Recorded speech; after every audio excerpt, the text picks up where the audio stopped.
Pour comprendre la gloire de Dieu, il est nécessaire de parcourir toutes les Écritures. Nous lisons l'évangile de la gloire. Pour être plus précis, il est dit l'évangile de la gloire du Dieu béni. Ce mot béni n'est pas facile à traduire. Vous savez combien de fois il apparaît dans le Nouveau Testament? C'est le mot par lequel commence chaque béatitude. Bénis sont les pauvres en esprit. Bénis sont ceux qui pleurent. Matthieu 5, 3, 10. Ailleurs, dans le Nouveau Testament, le mot est traduit par heureux. Et c'est ce que nous avons dans les béatitudes. Heureux sont les humbles, et ainsi de suite. Mais vous hésitez à employer ce mot en relation avec Dieu. L'évangile de la gloire du Dieu heureux. Cela ne sonne pas bien à nos oreilles. Mais vous pourrez peut-être saisir quelque chose de cela. Dieu est dans un lieu et dans un état de grande bénédiction. Est-ce que vous ne demandez pas toujours au Seigneur de vous bénir et de nous bénir? Qu'est-ce que cela signifie? C'est être placé dans une position et une condition de complète satisfaction, où tout serait comme vous auriez aimé l'avoir, où vous avez toute la plénitude pour vivre vous-même et pour la dispenser aux autres. Il y a une position heureuse dans cela. Il est plus heureux de nous donner que de recevoir. Acte 20, 35. C'est le même mot. C'est très heureux, très béni d'être dans la position de donner. Et Dieu est dans cette position. Toute plénitude est sienne. Et il a des ressources illimitées à donner. Quelle position heureuse!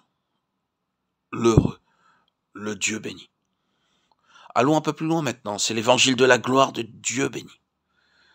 Le Dieu béni, c'est la bonne nouvelle de la gloire de Dieu qui est pleine et qui regorge de toutes les ressources, de sagesse, de puissance, de grâce, de vérité.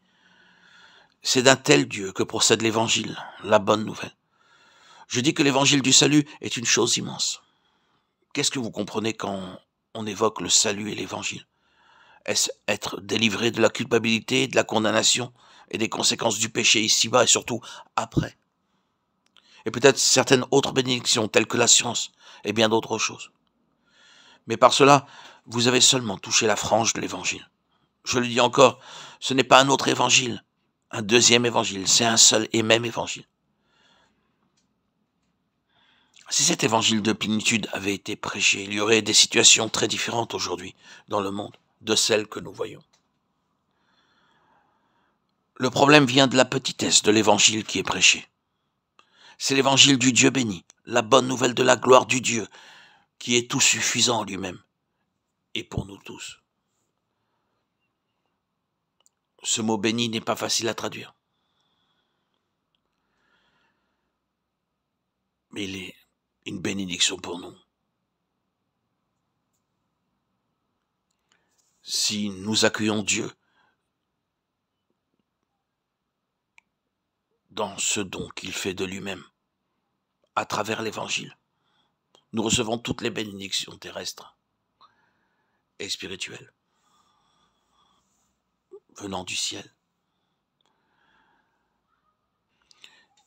Et nous pourrons pleinement recevoir la gloire de Dieu dans nos vies, resplendir de la gloire de Dieu. Et de cette manière, par notre rayonnement, en faire profiter tous ces gens que nous côtoyons